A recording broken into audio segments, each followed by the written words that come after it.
Muy buenas tardes, tengan apreciables alumnos.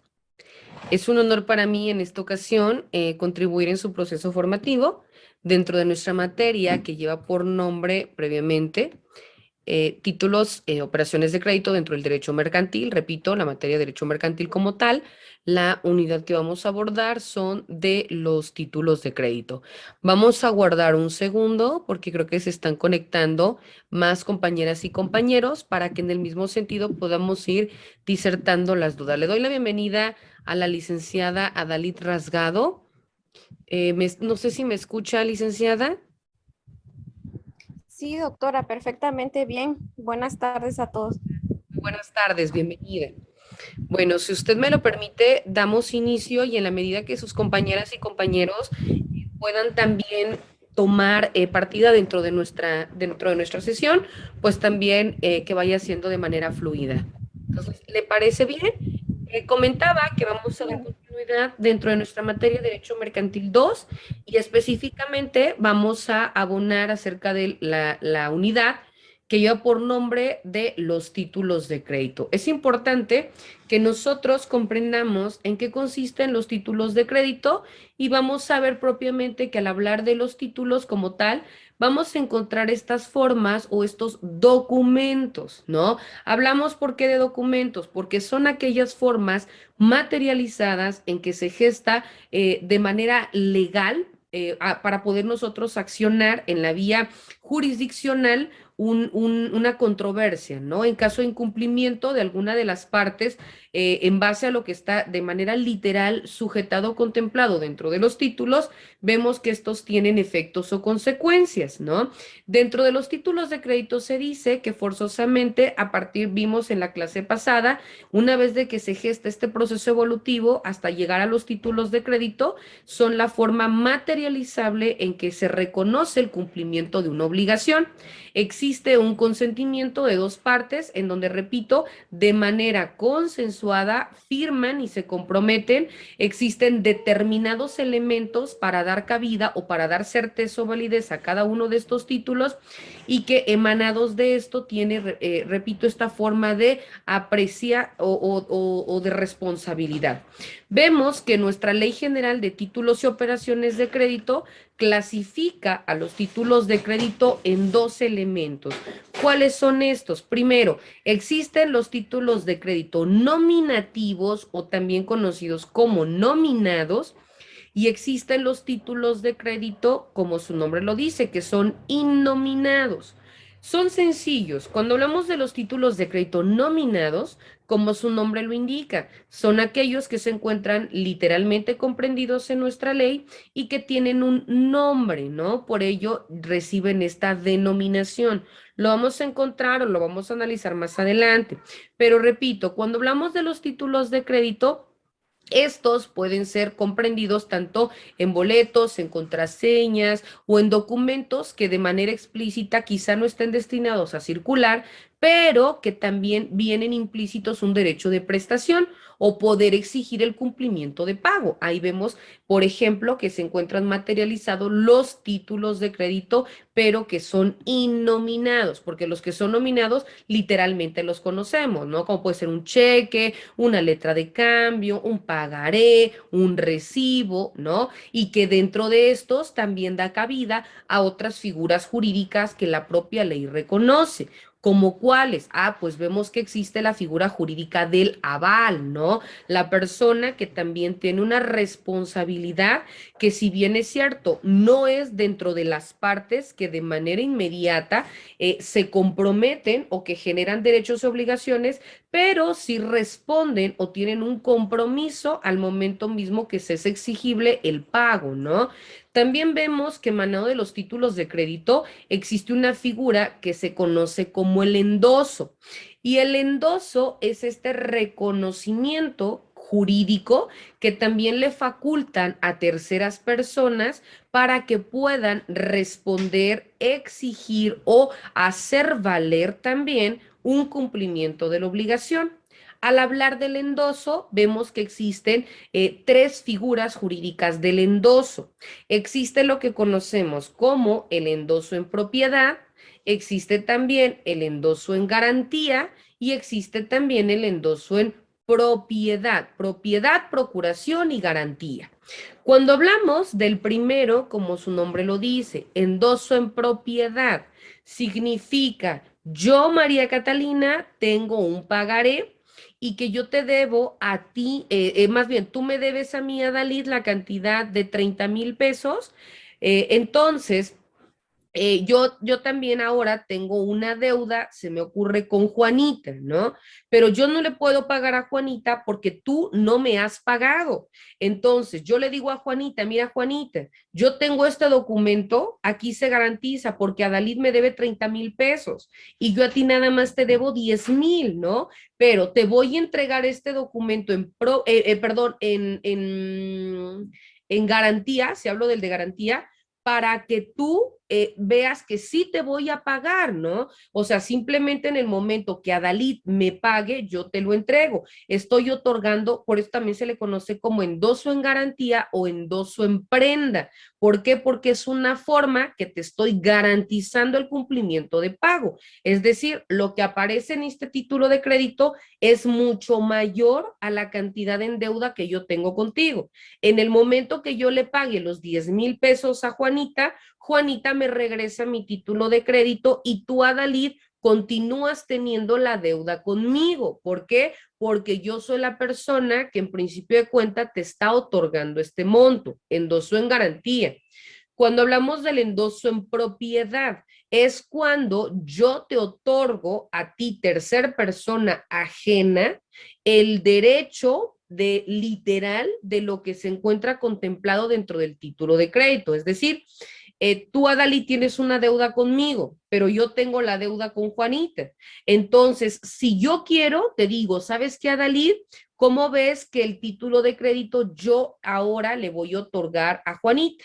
Ahora la deuda tú no me la vas a pagar a mí, sino le vas a pagar a ella. Es un endoso en propiedad. Ahora el titular del bien o del título de crédito ya no es María Catalina, ya es Juanita, ¿no? Pero repito, si quiero, te consensúo, porque la que le asiste el derecho de exigir es a mí. Tú tienes un derecho en cumplimiento de pago, ¿no? Diferente el caso cuando tú eres el deudor. El deudor puede transmitir la deuda siempre y cuando el acreedor manifieste su consentimiento. Pero si yo te digo, no, Adalit, si tú no me pagas, mucho menos me va a pagar Carlos, que ni lo conozco. Entonces yo no quiero que transmitas la deuda la vas a tener tú y yo a ti te voy a exigir, ¿no? ¿Por qué? Porque ahí sí la decisión recae sobre el acreedor, ¿no? Pero cuando hablamos del endoso en propiedad, únicamente le es facultado a la persona que funge como propietario del título de crédito. ¿Para qué? Para que ya no sea yo a la que le tengas la deuda, sino que sea una tercera persona. Y ojo, el endoso en propiedad tiene que hacerse ante fe de una autoridad para que surja los efectos o las consecuencias jurídicas. Y también existe lo que se conoce como el endoso en procuración. Cuando hablamos del endoso en procuración, va a ser aquel que únicamente le otorgas a una tercera persona ajena para que ésta realice la función de cobro, es decir, que venga Juanita y te diga, Adalid, mira, págale a María Catalina, ¿no? O sea, ella es la figura que tiene el poder de realizar cobros, más no te va no le vas a otorgar tú un recurso a ella. El recurso me lo vas a pagar a mí como titular o como propietaria del título de crédito, pero la función que tiene a la persona que tú le endosas en procuración únicamente, es realizar esta función de cobranza. Bueno, vemos que de manera genérica, dentro de muchos otros elementos, son los que debe contener o los que debe de venir establecidos dentro de los títulos de crédito. También se establece que los títulos de crédito consideran o también establecen las cuestiones de excepciones y defensas. Cuando hablamos de las excepciones y defensas, pueden ser aquellas circunstancias que, si bien es cierto, de manera literal, las partes no establecieron o no previeron al momento mismo de celebrar un título de crédito, pero que por circunstancias excepcionales pues se van a ver materializadas. ¿Cuáles pueden ser estas? Vemos que se encuentran las de incompetencia y las de falta de personalidad en el actor. ¿Por qué se dice que son una forma de excepción? Porque si yo no tengo la personalidad, recordemos, ¿quiénes son las personas que pueden celebrar un título de crédito? Las que la propia ley reconoce con personalidad de qué, es decir, con capacidad legal de ejercicio, que tienen que ser mayores de 18 años, tanto quien otorga como quien se compromete, porque los efectos o consecuencias jurídicas emanadas de los títulos de crédito únicamente van a ser exigibles por mayoría de edad. Entonces, si yo no soy mayor de edad, ¿cómo puedo exigirte a ti, Adalit, un cumplimiento de la obligación?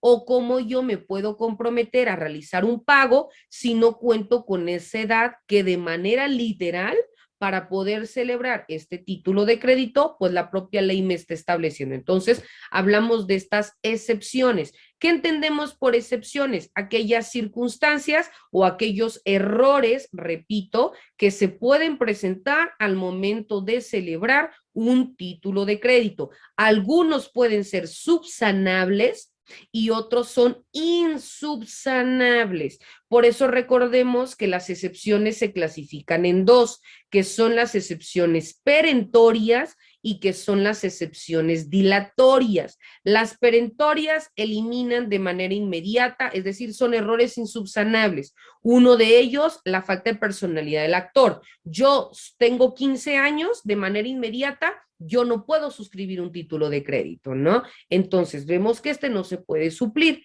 pero van a haber otros que sí se pueden subsanar, y como pueden ser que no tenga o no cuente el título de crédito con todos los requisitos que la propia ley le confiere para que puedan tener esta validez. Ejemplo, ¿no? Que yo te haya otorgado un endoso y no haya especificado que era un endoso en garantía, ¿no? Entonces puede ser subsanable la forma del endoso, o que yo no haya establecido, se me ocurre, el lugar en el que yo celebré el título de crédito. Por ejemplo, el pagaré. ¿Cómo inicia? En la ciudad de San Cristóbal de las Casas, Chiapas, a los 21 días del mes de julio del año 2022. Que nada más le haya puesto 21 de julio del 2022, porque la fecha es importantísima. Recordemos que la fecha es vital, porque a partir de ella es en donde nosotros tenemos un término para poder ejercer en la vía jurisdiccional propiamente un juicio, ¿no? En caso de incumplimiento, ejemplo, un pagaré, sabemos que tiene una prescripción de 3 años. Entonces, si no le pongo la fecha, ¿cómo voy a saber cuándo fenece mi derecho para poder exigirlo?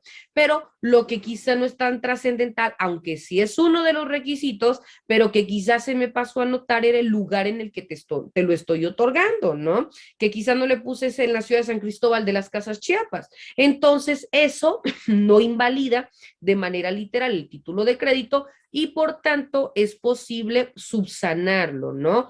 ¿Qué otra cosa no puede ser o no puede dar cabida a una excepción? Ejemplo, que yo no haya puesto quién es la persona que se obliga, ¿no? Que no le haya puesto a Dalit y con tus apellidos. Entonces, ¿cómo después yo te voy a exigir a ti, a Dalit, que respondas por la deuda si no viene tu nombre, no aparece propiamente tu firma, o yo no tengo una forma de acreditar que tú eres una de las partes, ¿no? Entonces, vemos que hay, dependiendo de los errores, es la forma en determinar excepciones que pueden ser, repito, perentorias o que pueden ser dilatorias. Eliminan de manera explícita la validez del título, o por el contrario, puede dar cabida a que se suplan estas fallas y se continúe de manera neta con el transcurso del mismo. Es importante también que nosotros entendamos o identifiquemos que existe una forma de representación para poder otorgar o también para poder firmar o suscribir los títulos de crédito. Primero, nos dice que para que tú puedas realizarlo, o para que pueda tener este valor, en algunos casos deben ser o deben encontrarse inscritos en el registro de comercio. También debe de ser o debe constar por simple declaración escrita dirigida a un tercero con quien habrá de contratar el representante. Esto vemos que es en los casos, por ejemplo, se me ocurre, tú y yo, Adalid, celebramos este título de crédito en San Cristóbal, ¿no? Desafortunadamente yo iba en un taxi y se me olvida mi bolso y en el bolso yo llevaba el título de crédito, entonces se me extravió porque pues yo no puedo decir que me lo robaron. Entonces, ¿cómo yo voy a exigirte un cumplimiento de pago si no tengo el documento base de la acción? Entonces, la propia ley que me dice, primero que tengo que hacer, yo no sé qué fin último le vayan a dar a ese título de crédito. ¿Qué tal que la persona es muy inteligente o se asesora, falsifica mi firma y realiza un endoso en garantía o alguna cuestión o algún endoso en propiedad o qué sé yo, ¿no?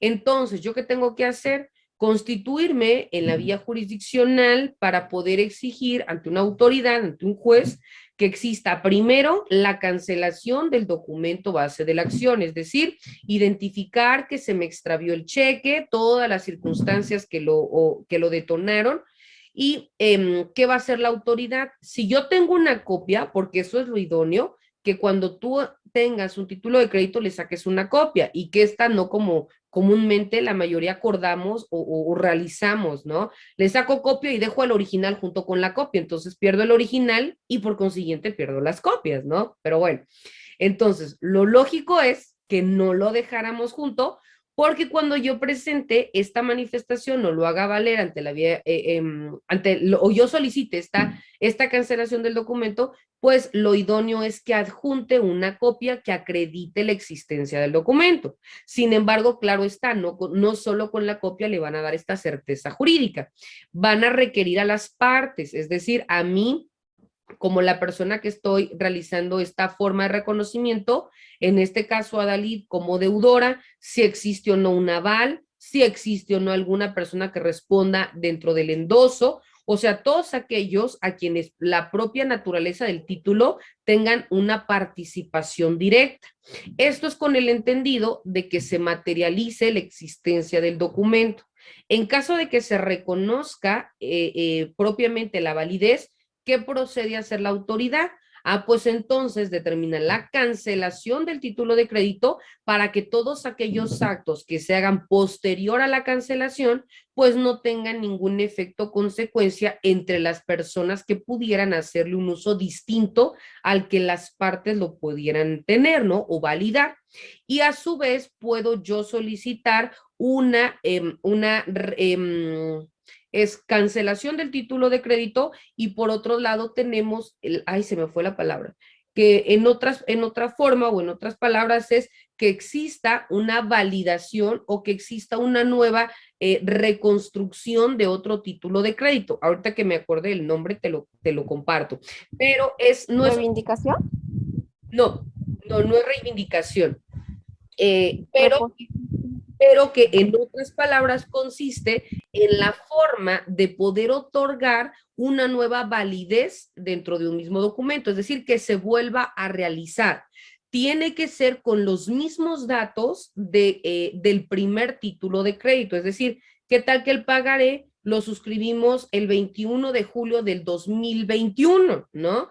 Pero lo perdí el día de hoy, entonces no va a salir con fecha de hoy porque ya transcurrió un año. Entonces, para que yo pueda ejercer en la vía ejecutiva mercantil, el juicio ejecutivo mercantil para realizar el cobro del título de crédito, pues ya nada más tengo 2 años, ¿no? Porque si lo realizo o lo realiza la autoridad con fecha de hoy, pues entonces me está confiriendo un año más para poder exigir el cumplimiento de pago. Entonces, se dice que la reposición, así se denomina, reposición del título de crédito. Si se ordena, la autoridad ordena la reposición del título de crédito, entonces va a ser la literalidad volver a transcribirlo queda sin efecto el anterior, se cancela el título de crédito anterior, se repone este título de crédito con todas las especificidades que el primero dio cabida, y luego entonces se continúa con el cumplimiento de obligación, ¿no? Esto es únicamente cuando, repito, puede existir un robo o puede existir un extravío, pero que continúe generando derechos y obligaciones para las partes que de manera consensuada lo materializaron, o en su defecto también la responsabilidad de terceros que en un momento dado también pudieron tener una forma de participación emanada del documento base de la acción. Vemos que también cuando nosotros hablamos dentro de los títulos de crédito, dentro de esto se establece que la persona que acepte, la persona que certifique, que gire, que emita, que endose o que realice, ya sea a través de una forma de suscripción de un título de crédito en nombre de otro, sin que cuente con un poder para realizarlo, o en su defecto, sin que tampoco tenga estas facultades, que recordemos que para que yo pueda actuar en nombre de un tercero, tengo que tener un reconocimiento legal que me faculte para que yo pueda actuar en su nombre y representación. Entonces vemos que se obliga personalmente como que hubiera obrado en nombre propio, y si paga, adquiere los mismos derechos que corresponden al representante aparente. ¿Qué nos indica? Aquí nos dice, yo, María Catalina, puedo, si tengo un poder amplio o un poder específico para actuar en nombre y representación de Adalid, por las circunstancias que sean, qué tal que tú y yo fuimos ante un notario, existe un poder notarial amplio o de manera específica para que yo pueda suscribir un título de crédito, porque por algunas circunstancias quizás se me ocurre tú no puedes o tú no quieres o tú tienes el recurso pero no lo sabes, o yo soy tu representante legal, o simplemente tú vas a salir, no lo sé, pero que existe una forma legal de reconocer y de autenticar este documento. Entonces, cuando este sea el caso, ¿qué nos dice? Nosotros podemos actuar, o yo puedo actuar en tu nombre y en tu representación, y todos aquellos derechos y todas aquellas consecuencias jurídicas, ¿quién es la persona que va a responder? Aunque yo lo haya realizado, como no lo hice a nombre de María Catalina Domínguez Nájera, sino lo hice a nombre de Adalid, pues entonces Adalid va a ser la persona que responda legalmente sobre estos títulos, porque yo únicamente tengo el poder para realizarlo, mas no asumo el poder para responder conforme a derecho y conforme a obligaciones del título de crédito. Es decir, si tú das dinero, ¿a quién le van a entregar el dinero, más el capital más los accesorios? A Dalí, ¿no? Yo no voy a recibir ni tampoco me voy a ver beneficiada por esa cantidad. Pero lo mismo, si tú asumes una deuda, ¿quién va a pagarla? A Dalí. Caso contrario, cuando yo firme en nombre de un tercero, pero yo no tenga esa facultad o ese poder legalmente conferido, la persona que asume la responsabilidad, ¿quién es? Ahora sí soy yo, como María Catalina, porque tú puedes decir, sí, tú puedes poner mi nombre, pero ¿cómo garantizas que yo en efecto soy la persona que te está manifestando o que te está concediendo este poder, ¿no? Es tu palabra contra la mía. Entonces, yo soy la que asumo esa obligatoriedad. ¿Me explico? En otras palabras, es lo que nos establece esta forma de reconocimiento, que repito, también se encuentra contemplada dentro de nuestra Ley General de Títulos y Operaciones de Crédito, que es nuestro instrumento jurídico que le da certeza a la materia de Derecho Mercantil 2. Bueno, ¿qué más nos indica? Que el título de crédito haya dado lugar con actos positivos o con omisiones graves a que se crea conforme a los usos del comercio, es decir, que los títulos de crédito que nosotros estemos suscribiendo siempre y en todo momento deben ser dirigidos de manera consensuada a lo que las partes están comprometiendo. También nos dice que pueden generar o que pueden desencadenar estos títulos de crédito a partir de actos de comercio. Por ejemplo, ¿no? Se me ocurre, Adalid tiene una tarjeta de Coppel, ¿no? Y Adalid va y saca una estufa en Coppel, ¿no? Entonces no la saca de contado, sino la saca a crédito. Entonces es un acto de comercio que se va a materializar a través de un contrato que quizá ahorita Adalid no lo firma, pero que lo firmó cuando le entregaron su plástico y que Adalid quizá ni siquiera leyó las cláusulas, pero que ahí venía establecido cuánto por ciento aumenta en electrodomésticos, cuánto por ciento de su valor real aumenta en línea blanca, en electrónicos, en ropa, en perfumería, no lo sé. Entonces, aquí ya viene establecido el porcentaje que se va a incrementar por cada producto y que Adalid se está comprometiendo en un pago en particular. Y eso vemos que es a partir de un título de crédito emanado de un acto de comercio, porque recordemos que los títulos de crédito no únicamente se van a garantizar por una cuestión eminentemente económica, sino también puede ser por una cuestión en especie o por un bien que no se está materializando de manera inmediata, pero que se acuerda entre las partes un tiempo para poder realizar este cumplimiento de pago, ¿no? Bueno, ¿qué más nos dice? Como hace rato te comentaba, existen los títulos de crédito que se denominan o que se clasifican dentro del rubro de nominados.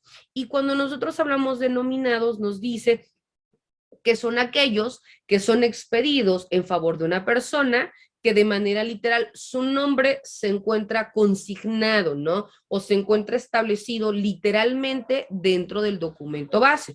Cuando hablamos de estos, bueno, como te comentaba, ejemplo, pagaré, ¿no? Cuando vemos el pagaré, literal que dice hasta arriba, pagaré, ¿no? O cuando hablamos de un cheque, pues literalmente lo puede comprender o no, pero vemos que dentro de su estructura lo establece. Cuando hablamos de una letra de cambio, por consiguiente, entonces vemos que estos son nominados porque tienen un reconocimiento literal dentro de nuestra propia ley. Y cuando hablamos también dentro de estos títulos nominados o títulos nominativos, nos dice que estos se entienden siempre que van a ser otorgados o que van a ser extendidos de manera literal, donde en el documento se establezca y no especifique pago al portador o pueden contener la figura del endoso o que no contengan la figura no negociable. ¿Por qué son nominativos? Porque no nada más señalan el nombre de la persona o el nombre del documento base, sino también a quienes surte estos efectos o consecuencias. Ejemplo, si yo te hablo también de un cheque, si no dice no negociable o páguese al portador, entonces, ¿qué dice? Lo puede tener o lo puede hacer exigible cualquier persona, únicamente que en la parte de atrás venga, ejemplo, si está nombre de María Catalina y yo te pido, Adalid, ¿me puedes cambiar por favor este cheque? Entonces, Adalid con que ponga al reverso su nombre, su domicilio, su edad, su clave de lector, su firma, la ciudad, etcétera, Adalid realiza el cobro, obviamente, ¿no? Le validan, te piden tu identificación oficial y te entregan el monto total del recurso, ¿no? O que se encuentra comprendido dentro del documento base. Pero aquí también está generando una obligatoriedad por si Adalid se encontró ese cheque y lo está cambiando, pues también Adalid deberá responder por esa circunstancia, porque recordemos que también los títulos de crédito, cuando son robados o cuando son adquiridos, ejemplo, Adalid lo robó, pero yo sé que Adalid lo robó y yo a su vez te lo compro, entonces, aunque yo literalmente no lo haya robado, por el simple hecho de haber adquirido un título de crédito a sabiendas que fue robado, yo asumo la responsabilidad directa como que si yo lo hubiera robado, no sé si me explico. Entonces vemos estos alcances que emanan también dentro de un título de crédito. ¿Qué más nos indica cuando nosotros hablamos de los títulos nominativos? Nos dice, estos títulos nominativos podrán ser transmitidos, como hace rato te comentaba, por endoso, que ya vimos que pueden existir tres tipos, en propiedad, en procuración o en garantía, y también en entrega del título mismo sin que exista ningún tipo de transmisión por cualquier otro medio legal. Es decir, únicamente te lo puedo otorgar ya sea por endoso o por que yo de manera consensuada, opto por hacerte entrega de este documento base. Caso contrario, no hay ninguna otra forma de reconocimiento. Vemos que la transmisión del título nominativo por sesión ordinaria o por cualquier otro medio lícito que exista, distinto al endoso, subroga al adquiriente en todos los derechos que el título lo confiere. Es decir, cuando nosotros, yo como titular del, válgase la redundancia, del título de crédito, tengo este documento base de la acción, y quiero realizar alguna forma de reconocimiento ante una instancia jurisdiccional, ya sea por incumplimiento de pago de la figura de la persona que tenga la deuda, yo únicamente lo puedo hacer valer. Es decir, no te puedo decir a ti, Adalid, que tú vayas, salvo que te otorgue mandato legal porque eres un abogado, tú puedes actuar en mi nombre y representación, pero que está mi nombre y que Adalid, como una amiga, va y quiere hacer valer este título, me dice, la ley no te lo confiere porque literalmente solo lo puede hacer valer la persona que aparece tal cual en su nombre, salvo que yo te haya endosado, se me ocurre, endoso en propiedad, entonces el endoso en propiedad debe tener este reconocimiento legal por parte de quién, del juez, le tiene que dar valía a este endoso en propiedad. Una vez de que ya fue determinada la validez del endoso, entonces sí, ahora el endoso, como es en propiedad, ¿a quién le atribuye el derecho? Pues a Dalid. Entonces, en caso de que el deudor no quiera cumplir o no quiera pagar la deuda, Adalid ya puede iniciar en la vía ordinaria, es decir, su juicio ejecutivo mercantil para exigir el cumplimiento de la obligación. ¿Vamos bien hasta aquí, compañera Adalid? ¿Algún comentario, alguna participación que usted desee tener? La escucho. Pues hasta ahorita creo que vamos bien, solamente tomando en cuenta algunos aspectos, pero de la unidad 3 para lo de la tarea, maestra. Solamente eso. A ver, ¿le escucho? Ajá, en cuanto, por ejemplo, tengo duda Sí. en qué son realmente o cómo funcionan los títulos de crédito que son emitidos por el gobierno federal o cómo funciona el fideicomiso. Ok, bueno, de manera inmediata, porque ya quedan como 5 minutos, me está marcando aquí la plataforma y me va a botar la misma. Bueno, cuando hablamos primeramente de los títulos de crédito que son otorgados por el gobierno federal, vemos que existen instituciones crediticias o también incluso las propias instituciones de gobierno que te pueden realizar una forma de pago a través de un título de crédito, ¿no? Ejemplo, yo trabajo para, se me ocurre, ¿no? Un ejemplo burdo, yo trabajo propiamente para el magisterio, ¿no? Entonces hay unos que son o que dependen directamente del Estado y otros de la Federación. El título de crédito que te emiten, ¿cuál es? Un cheque. Entonces, ahí estamos hablando, repito, de tu primer pregunta, un título de crédito otorgado por una federación para que como forma de garantía o de canje, tú estés realizando una forma distinta de poder materializarlo. Existe una figura federal y tú como particular que realiza el cumplimiento de una obligación. Ahora bien, cuando nosotros hablamos propiamente del reconocimiento, pero a partir de la figura del fideicomiso, ahí nos está indicando que entra dentro de